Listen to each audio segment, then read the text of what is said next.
इस वक्त की बड़ी खबर, नए चीफ जस्टिस ऑफ इंडिया की तकर्रूरी का अमल हो गया है शुरू। मौजूदा सीजेआई रंजन गोगोई ने मरकज को लिखा खत, जस्टिस बोबडे को जानशीन मुकर्रर करने की सिफारिश की है। जस्टिस शरद अरविंद बोबडे हो सकते हैं नए चीफ जस्टिस ऑफ इंडिया। 18 नवंबर को ओहदे और राजदारी का हलफ ले सकते हैं। 47th सीजेआई होंगी जस्टिस शरद अरविंद बोबडे। 23 अप्रैल 2021 तक बरसरकार रहेंगे जस्टिस बोबडे। 1 साल 5 महीने तक सीजेआई के ओहदे पर रहेंगे फाइज। गोगोई ने रिवायत बरकरार रखते हुए मरकजी वजीर कानून को लिखा खत। इस वक्त की अहम खबर आपको बता रहे हैं नाजरीन, नए चीफ जस्टिस ऑफ इंडिया की तकर्रूरी का अमल शुरू हो चुका है। मौजूदा सीजेआई रंजन गोगोई ने मरकज को खत लिखा है, जस्टिस बोबडे को जानशीन मुकर्रर करने की सिफारिश की है। जस्टिस शरद अरविंद बोबडे नए चीफ जस्टिस ऑफ इंडिया हो सकते हैं। 18 नवंबर को ओहदे और राजदारी का हलफ ले सकते हैं। 47th सीजेआई हो सकते हैं जस्टिस शरद अरविंद बोबडे। 23 अप्रैल 2021 तक बरसरकार रहेंगे जस्टिस बोबडे।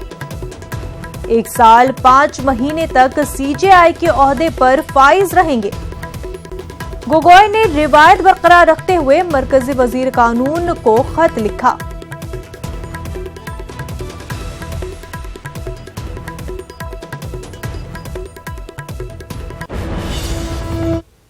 आगे बढ़ते हैं, एनआरसी मामले पर सुप्रीम कोर्ट में सुनवाई 26 नवंबर तक के लिए टल गई है। आसाम में नेशनल रजिस्टर ऑफ सिटीजनशिप की फाइनल लिस्ट जारी होने के बाद यह पहली सुनवाई थी। चीफ जस्टिस रंजन गोगोई की सदारत में यह सहरुकनी बेंच इस मामले की सुनवाई कर रही है। एनआरसी को कोऑर्डिनेटर प्रतीक हिजेला को मध्य प्रदेश भेजा जा रहा है।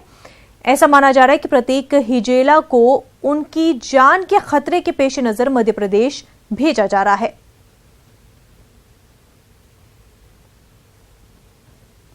Punjab and Maharashtra cooperative PMC bank घोटाला मामले में आज सुप्रीम कोर्ट में सुनवाई है।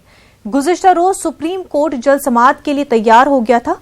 बिजॉन मिश्रा की तरफ से सुप्रीम कोर्ट में अर्जी दायर की गई है। अर्जी में मांग की गई है कि 15 लाख से ज्यादा मुतासिर सार्फिन को सिक्योरिटी दी जाए और 100% बीमा कवर दिया जाए। आपको बता दें कि पीएमसी बैंक की 137 शाखें हैं और ये मुल्क के टॉप 10 कोऑपरेटिव बैंकों में से एक है।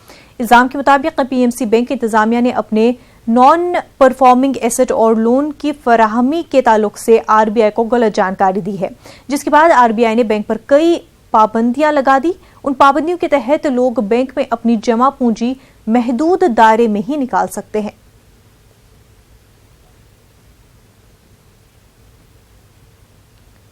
जुमे के पेश नजर आज श्रीनगर के कुछ मकामात पर हल्की सी बंदिशें हैं, वहीं डाउनटाउन के नौहटा इलाके में पूरी तरह से बंदिशें हैं। हसास इलाकों में भारी तादाद में सिक्योरिटी एहलकार तैनात किए गए हैं ताकि अमन व अमान की सूरत हाल बरकरार रहे, जबकि दुकानें और तिजारती मराकज मुस्तकिल बंद है। हालांकि कुछ मकामात पर सुबह के औकात दुकानें खुली हुई नजर आई। निजी गाड़ियों की आमदोरफ्त मामूल के मुताबिक चल रही है, ताहम पब्लिक ट्रांसपोर्ट आज भी सड़क से गायब है। प्रीपेड मोबाइल और इंटरनेट खिदमात अभी तक बहाल नहीं हुई है।